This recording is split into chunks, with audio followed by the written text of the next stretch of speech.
The deep red colour of this dish comes from the caramelisation of dark soy sauce and sugar.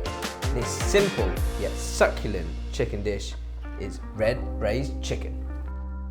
Hey guys, welcome back to Wok Wednesdays. I'm Jeremy from School of Wok, London's premier Asian cookery school, and we are gonna get woking. This week we're making red braised chicken, really easy midweek meal.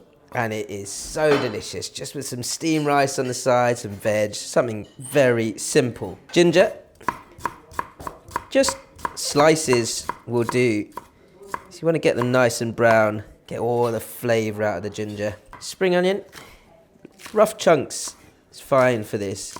And this really is the type of thing I cook at home for the family, because it's just so easy to make. Outside of that, I've got my thighs. I've got chicken thighs here.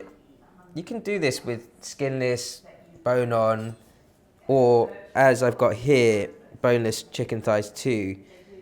I quite like each piece to be nice and sort of succulent, so I'm not going to thin them out too much. I'm just going to cut those in half.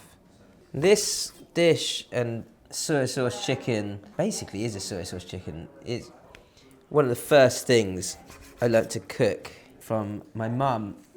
And it's just easy home cooking. Now the real skill or technicality to this is how you sear not just your chicken but your sauce before you then add more liquid to then braise or bubble away. And that really makes the difference to this whole dish. I'm going to show you that now. The first thing you want to do is sear your ginger and spring onion. You want to cook the ginger to a point where it's really nice and golden brown before I add anything else. Fair amount of oil on the base here, because when I've got a good amount of chicken and I want to make sure that each piece gets a nice sort of crisp edge too. As the ginger starts to sort of turn colour, you get that nice brown around the edge, that's when you want to add your spring onion. And you're basically making a quick sort of ginger and spring onion oil. I'm on a medium to high heat here. I'll whack the heat up a little higher when the chicken goes in. Once your spring onions have started to sort of wilt a little, soften and start to brown around the edges, then your ginger also should be in a good place. I'm going to hit the heat up right now, so as high a heat as can possibly go for that initial sort of seal of the chicken.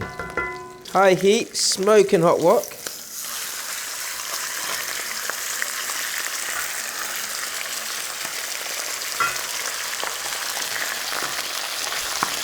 Just bringing all that ginger and spring onion over the top of the piece of chicken, just so they don't burn. We've got a really good colour on them now. You would have got all the flavour of and the oils from the ginger and spring onion into this dish, into the base of the wok. I'll just let that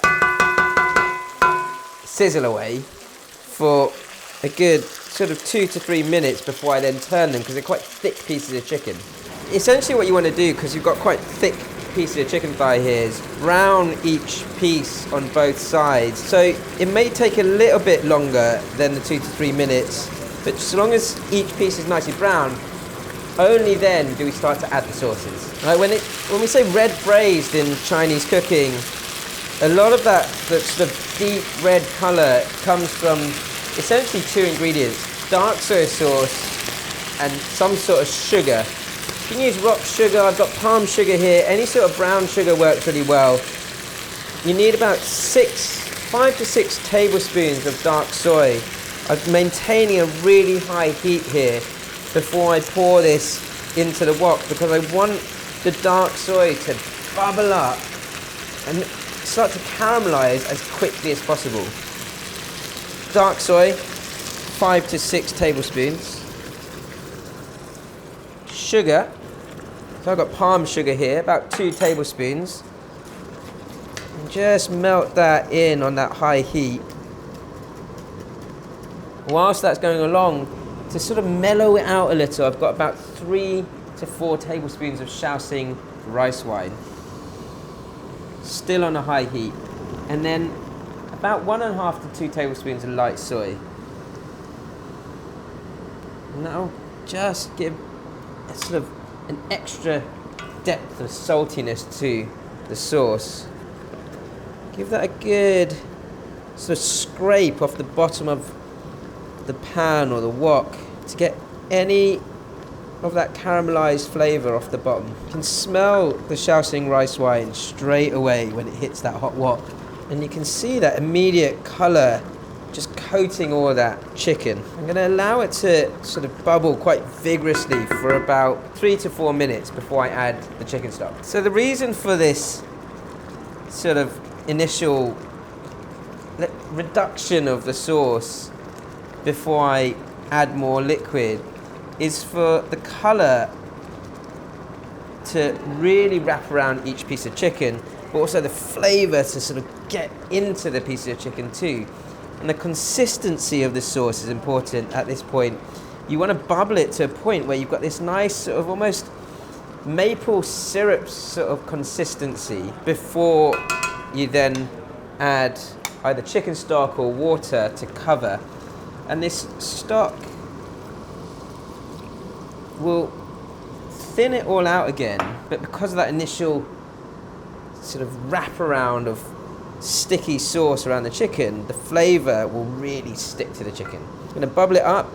Once it comes to a boil, bring it down to a medium heat and let it simmer away for about 15 to 20 minutes. You do want to make sure that the majority of that chicken is covered with liquid before you bring it to simmer again. So you can see over time that the color does kind of develop. You get that much sort of deeper, almost reddish brown color around the chicken as that sauce is reducing and caramelizing again. And it really doesn't take long, 15, 20 minutes you get to this stage.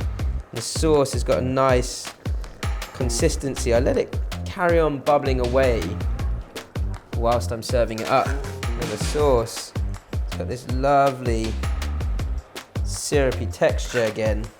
So it starts off sort of thick and caramelized, and when the liquid comes in to really cook the chicken through and braise, you think, well, is that going to be right? But once you've reduced it again, you've got that really lovely, almost treacly wrapping texture sauce. Perfect for a bowl of steamed rice. The reason why I like to sort of keep it nice and chunky so it keeps the chicken itself really succulent. Such an easy dish, it's so tasty. If you like recipes like this, and you want to learn more, don't forget to like, comment, subscribe, ding, hit that notification bell, and we'll see you for plenty more chicken.